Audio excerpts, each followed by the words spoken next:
যদি বলো তোমাকে ভালোবেসে কি এমন হারিয়েছি আমি, তাহলে আমি বলবো মার আদর থেকে বঞ্চিত হয়েছি,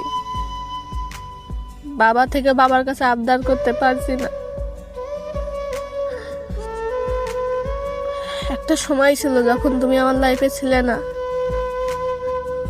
তখন আমি সকাল 10টা পর্যন্ত ঘুমাইতাম।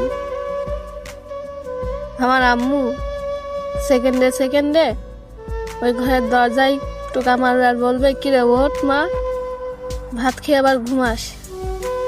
কিন্তু আমার মা কিন্তু জানে আমি 10টার আগে উঠবো না। এরপরেও আমার খোঁজ নাই।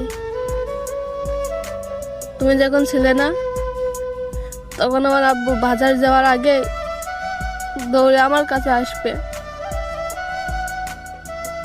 আব্বা কি লাগবে তোমার? আর এখন সারাদিন ঘরের মধ্যে পড়ে থাকলে আমার মা গিয়ে দেখে না, বলে না দুটো ভাত খা। পাশে বসে আর সান্ত্বনাও দেয় না।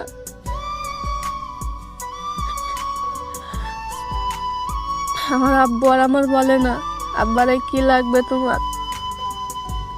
আমি সারাদিন বাসায় না থাকলেও আমার খোঁজ নেয় না।